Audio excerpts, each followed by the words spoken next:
Hey guys! I don't know if you can hear that, but it sounds like there's police coming. I hope they're not coming for me. In all honesty, they're not. I'm just near a highway. Oh, it's actually a fire truck.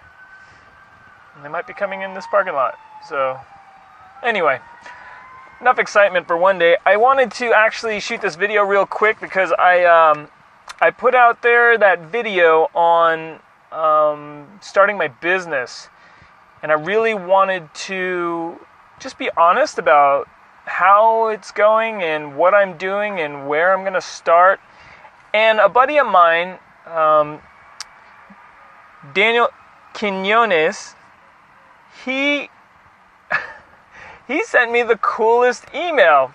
He works at the same company I do. I'm not going to mention the company because I just don't want to get anyone in trouble. But you can follow him at on Twitter at DLQ It's Me. So at DLQ ITSME. That's my buddy. Go out there and follow him if you can. He sent me a really cool email about starting a business, how he ran a business for 10 years and he just had a bunch of great ideas of things to watch out for and things to get done and things to make all of it work properly. So I'm just going to share with you these 6 things to start a business. And there's a lot of sub-points underneath them, which he went into really good detail. So I'm going to try and share those too. But yeah, I hope you guys like that. So if you see me looking down, I'm just reading off of some of my notes. So the first thing he said was make sure you're running a CRM, which is a customer relationship management software package, which I think is a great idea. It's a system. Well, it might not be software, but it might be software as service or something to that effect. But it allows you to stay in touch with your customers and to develop a relationship with them and to see how many times you've talked to them, document how they responded, things like that, so that you and your relationship with your customers can be a little bit more purposeful. And I thought that was a really great idea. The second thing he talked about was attending a network event for businesses. And it was interesting. He had a subnote on there that said, I didn't do that because I thought it would be really fake for me to do that. And I think that was right, because I didn't believe it would be helpful. And so he was just kind of encouraging me that if you're going to go there and you're going to feel awkward and you're not going to like it and you're not going to take it seriously, don't go if you don't think it's going to help your business. But that it would help your business, and to know that going in, and that way you'll approach it in the right mindset. All right, cool. I'm going to try really hard not to get distracted by the cars going by. Hopefully the audio is good enough that it doesn't matter. Okay, so the other thing he said was get a federal tax ID and create an LLC. I think this is a great idea also. I've done some research on this before. The LLC protects you personally from lawsuits, so that if someone sues the business, they cannot grab your personal assets as well as the business assets. It kind of separates them. So that does cost money though. I think here in Texas it's $300 to register an LLC and get a tax ID number. That I don't have yet, but there's other things that I need to get done anyway that don't cost money. So I'm going to start with the things that don't cost money, and as the money issue comes up, I'll get there. Once I have the money, I'll get it. So the interesting thing, subnotes under that, so that's number 3, get a federal tax ID. There was 3 subpoints under there.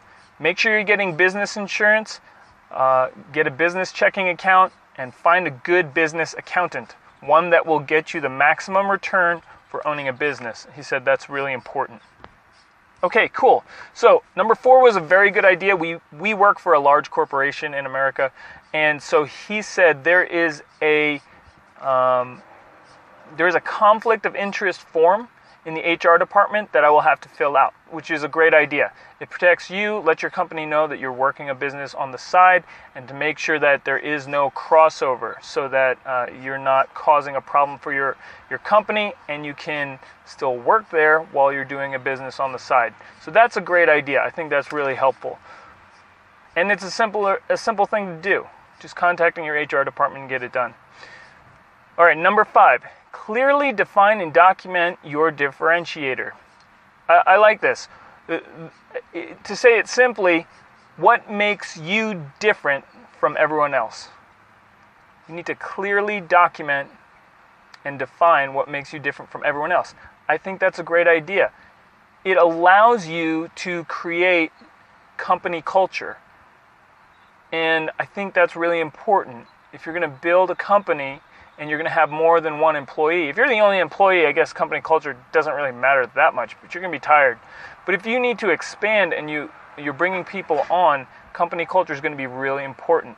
So, defining your differentiator, really good idea. What makes you different in the marketplace? Okay, that's number 5. Also, to scale, sub-point underneath that, he said to scale, you need to find like-minded people and have customer testimonies about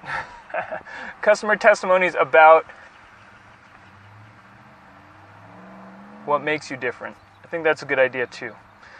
All right, number 6, and this one was pretty cool. It has a lot of sub-points. He says, always keep your vision, goal, or reason clear. Always keep your vision, goal, or reason clear. Write it down, review it from time to time, evaluate if they are the right reasons. Adjust when appropriate, and stay on the right path. I really like this one. Always keep your vision, goal, and reason clear. I like that because the reason why I'm starting this business is I love to help people. And I want to help people that are like my family. I have a father who's over 70, a mother who's over 70. I have brothers and sisters who are non-technical. They have technology, but they don't necessarily work in the technology field. And I just want to share the information that I've learned about securing systems, about